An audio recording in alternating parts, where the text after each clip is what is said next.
Assalamualaikum warahmatullahi wabarakatuh. Di sini saya Febi Eriska. Perkenalkan, nama saya Siska Fialita. Perkenalkan, nama saya Siti Nur Aisyah. Saya dari kelompok 8 dengan materi kepemilikan dalam Islam. Saya akan menjelaskan tentang pengertian hak milik, kepemilikan umum, dan pengelolaan kepemilikan umum. Hak milik merupakan sebuah istilah yang dibangun dari dua kata, yaitu hak milik. Hak adalah peranan seseorang atau suatu yang menjadi objek haknya itu terdapat orang lain. Jadi hak milik adalah peranan seseorang atau suatu pihak tertentu untuk memiliki sesuatu dan bertindak atas sesuatu yang menjadi miliknya. Dalam Kamus Besar Bahasa Indonesia, yang dimaksud dengan hak milik adalah hak untuk menggunakan atau mengambil keuntungan dari suatu benda yang berada dalam kekuasaan tanpa merugikan pihak lain dan dipertahankan terhadap pihak manapun.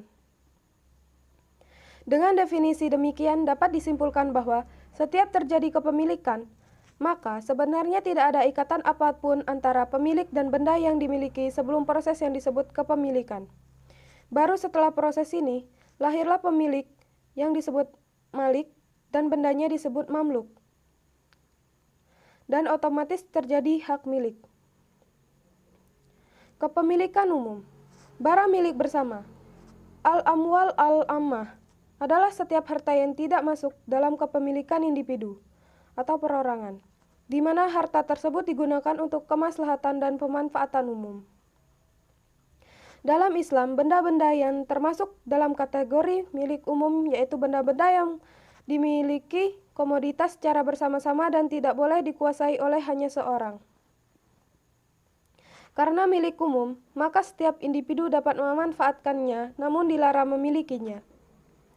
Adapun penjelasan mengenai 3 komoditas yang menjadi milik bersama berdasarkan hadis sebagai berikut. Yang pertama air, yang kedua rumput liar, dan yang ketiga api. Bentuk-bentuk hak milik. Hak milik pribadi atau individu, private property, yaitu siapapun bisa memanfaatkannya, serta mendapatkan kompensasi atas barang yang telah dimanfaatkan oleh orang lain atau seperti disewa. Hak milik bersama atau hak publik, al-haq al-am, yaitu hak Allah atas semua manusia untuk mewujudkan kemaslahatan umum, seperti tidak berbuat kejahatan, pelaksanaan hukuman zina, tuduhan palsu, dan sebagainya, atas berbagai pelanggaran umum seperti melakukan monopoli dalam berdagang, serta penjagaan barang-barang milik umum seperti sungai, jalan, masjid, dan sebagainya. Adapun sesuatu yang membatasi kebebasan pemiliknya dalam memanfaatkannya dapat disebabkan sebagai berikut. Yang pertama, disebabkan karena pemiliknya dipandang tidak mampu melakukan perbuatan hukum seperti anak kecil, sapi, atau cacat mental. Yang kedua, disebabkan karena untuk melindungi kepentingan orang lain. Pengelolaan kepemilikan umum.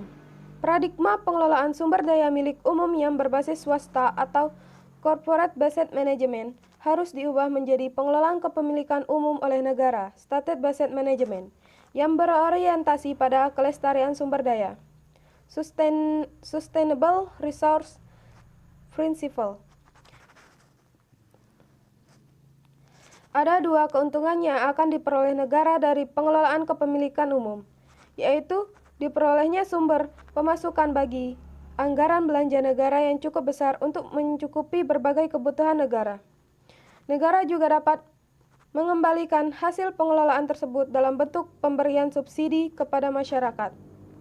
Baiklah, itu saja materi yang dapat saya sampaikan. Untuk selanjutnya saya serahkan kepada rekan saya. Terima kasih. Saya di sini akan melanjutkan materi yaitu tentang sebab-sebab kepemilikan dan hikmah kepemilikan, yaitu bagaimana cara seseorang untuk memperoleh hartanya. Ada 4 sebab kepemilikan menurut syariat Islam. Yang pertama itu bekerja.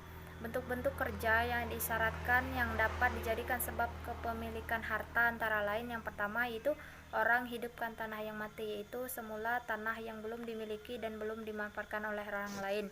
Dan yang kedua yaitu menggali kandungan bumi dan hasil galian ini menjadi hak milik umum.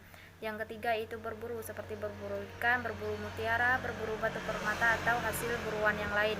Yang keempat yaitu makelar, yaitu sebutan bagi orang yang bekerja untuk orang lain dan sebagai balas jasa atas jasa yang diberikan, mereka diberikan upah. Yang kelima itu mudharabah atau bagi hasil, di mana ada kerjasama antara dua belah pihak. Yang pertama itu sebagai pemilik modal dan yang kedua itu mengatur dan mengelola bisnis yang mereka rintis. Dan yang keenam itu musakat, meminjamkan lahan kebun kepada orang untuk dikelola dan dimanfaatkan. Dan yang ketujuh yaitu ijarah atau disebut dengan kontrak kerja. Yang kedua itu pewarisan, pemindahan hak milik harta orang yang telah meninggal kepada ahli warisnya. Dan yang ketiga itu pemberian harta negara kepada rakyat, harta yang diambil dari harta baitul mal kemudian disalurkan kepada rakyat untuk memenuhi kebutuhan hidup. Yang keempat itu harta yang diperoleh tanpa kompensasi, yang mencakup 5 hal. Yang pertama itu hubungan pribadi, yang kedua yaitu sebagai ganti rugi dari kemudaratan yang telah menimpa seseorang, yang ketiga itu mendapatkan mahar melalui akad nikah, dan yang keempat itu barang taruhan, dan yang kelima itu kompensasi diri untuk melaksanakan tugas-tugas negara. Adapun hikmah kepemilikan, yang pertama itu manusia tidak boleh sembarangan memiliki harta. Yang kedua itu manusia akan mempunyai prinsip bahwa mencari harta itu harus dengan cara-cara yang benar dan halal. Yang ketiga itu memiliki harta bukan merupakan hak yang mutlak bagi manusia, tetapi harta itu hanya merupakan titipan dari Allah SWT. Yang keempat yaitu menjaga diri agar tidak terjerumus kepada hal-hal yang diharamkan. Dan yang kelima itu manusia akan hidup dan tentram apabila memperoleh harta dengan cara-cara yang baik. Pemanfaatan dan pengembangan kepemilikan. Pemanfaatan kepemilikan, harta yang dibiarkan tanpa dimanfaatkan akan menyebabkan gangguan pada pertumbuhan dan produktivitas perekonomian. Pemanfaatan harta dalam Islam berdasarkan prinsip. Yang pertama itu prinsip sirkulasi dan perputaran, artinya harta memiliki fungsi ekonomis yang harus senantiasa diberdayakan agar aktivitas ekonomi tetap berjalan dengan sehat. Yang kedua itu prinsip jauhi konflik, artinya harta jangan sampai menjadi konflik antar sesama manusia. Dan yang ketiga itu prinsip keadilan, meminimalisasikan kesenjangan sosial. Pengaturan pemanfaatan digolong ke dalam dua bagian, yaitu pemanfaatan yang diperbolehkan dan yang kedua itu pemanfaatan yang dilarang. Yang kedua itu pengembangan kepemilikan. Seseorang yang ingin mengembangkan kepemilikan juga diberikan ketentuan. Yang pertama itu pengembangan kepemilikan dalam Islam. Pada dasarnya pengembangan ini diberi kebebasan untuk mengembangkan selama tidak terkait dengan larangan. Dan yang kedua itu pengembangan kepemilikan yang dilarang perjudian, riba, trik keji, penipuan, penimbunan, dan mematok harga. Selanjutnya yaitu pembagian hak milik yang dibagi menjadi dua. Yang pertama itu hak milik yang sempurna, artinya hak milik zat sesuatu dan memanfaatnya bersama-sama, sehingga dengan demikian semua hak-hak yang diakui oleh syarak tetap ada di tangan pemilik. Dan yang kedua itu hak milik yang tidak sempurna atau memiliki manfaatnya saja karena larangannya dimiliki orang lain atau memiliki barangnya tanpa manfaat. Di sini saya akan menjelaskan dua materi, yaitu yang pertama sifat hak milik dan kedua yaitu macam-macam kepemilikan. Kepemilikan pribadi dalam pandangan Islam tidak bersifat mutlak ataupun absolut, yaitu bebas kendali tanpa batas. Adapun mengapa dalam pandangan Islam itu sendiri memiliki ketentuan hukum yang di dalamnya terdapat berbagai batasan dan kendali yang tidak boleh dikesampingkan oleh seorang muslim dalam pengelolaan harta benda tersebut. Maka dari itu, ada dua prinsip dalam sifat kepemilikan ini. Yang pertama, pada hakikatnya individu hanyalah wakil masyarakat. Dalam prinsip ini menekankan bahwa seluruh harta adalah milik masyarakat. Masyarakat diserahi tugas oleh Allah untuk mengatur harta tersebut, dan Allah adalah pemilik harta secara mutlak. Lalu prinsip kedua yaitu harta benda tidak boleh berada di tangan satu individu atau sekelompok orang dalam masyarakat. Dalam prinsip ini dimaksudkan agar menjaga keseimbangan dan kestabilan dalam masyarakat agar tidak terjadi penumpukan harta. Lalu selanjutnya yaitu macam-macam kepemilikan. Secara umum, macam-macam kepemilikan yang dikemukakan oleh buku-buku fikih para ulama dan pemikir ekonomi Islam ada 3 jenis kepemilikan. Yang pertama, kepemilikan pribadi, kedua, kepemilikan umum, dan yang ketiga adalah kepemilikan negara. Yang pertama, kepemilikan pribadi. Kepemilikan pribadi adalah ketentuan hukum yang memungkinkan seseorang untuk memanfaatkan hartanya.